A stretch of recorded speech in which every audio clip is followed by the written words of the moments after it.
Meskipun terdapat begitu banyak manfaat dari cacing, sejatinya cacing tetaplah hewan yang hidup di lingkungan yang cenderung kotor dan najis.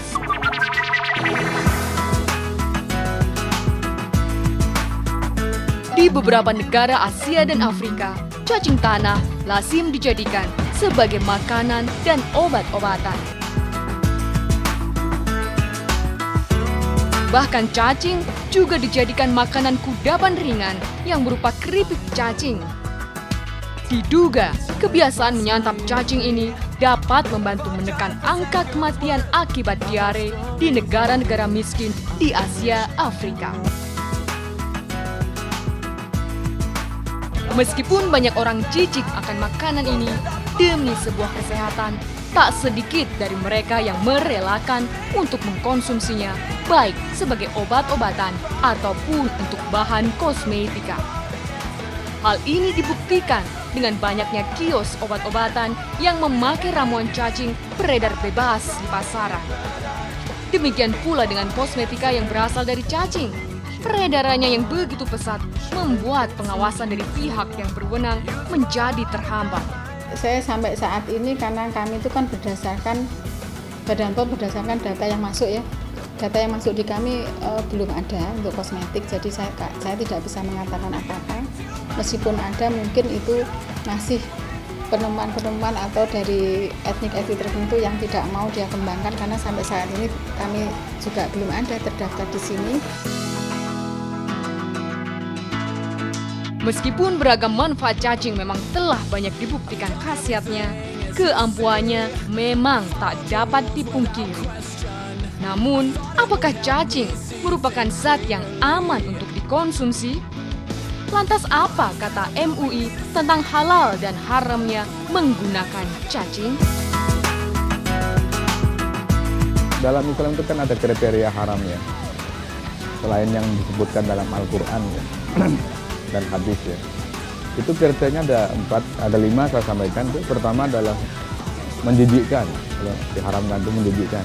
Menurut naluri manusia secara umum lah, ada unsur najis, ya, najis, memabukkan, kemudian membahayakan tadi, membahayakan terutama dalam kesehatan. Nah, yang kelima adalah terdiri dari organ tubuh manusia. Maka kalau ada salah satu dari 5 itu berarti diharamkan itu mengkonsumsi. Nah, sekarang cacing itu termasuk yang menjijikkan atau tidak? Secara umum orang menganggap cacing itu menjijikkan. Maka itu dapat dikategorikan sebagai sesuatu yang haram untuk dikonsumsi. Menjadi obat, untuk dibolehkan dikonsumsi sebagai obat ada 2 syarat. Syarat yang pertama secara medis, cacing itu memang dapat menjadi obat untuk penyakit tertentu. Yang kedua, tidak ada obat lain selain cacing itu, baru kemudian dapat dikonsumsi itu.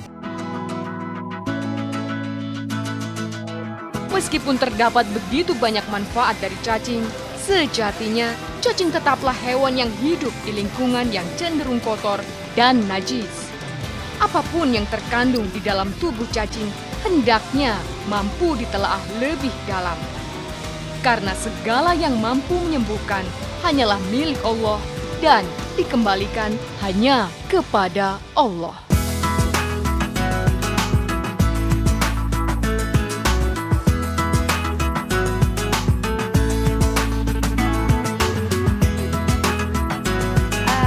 Aku mungkin akan bilang enggak, makasih gitu kali. Tapi udah gak kebayang gitu. Cuman ada sih beberapa temen aku yang cerita dia sempet yang kayak makan cacing gitu. Ngerasa jijik sih nggak juga sih, karena kan ya mungkin biasa saya suka daging jadi nggak terlalu gimana gitu ya. Kebetulan cocok ya, cocok-cocokan. Ada yang juga, ada yang makan langsung karena ingat ininya ya, cacingnya ya. Ada juga ya kebetulan saya sih ya bisa tahan lah. Yang penting saya sehat dulu lah. Masih banyak makanan yang lain ya. Kalau aku sih ya makan ayam aja deh.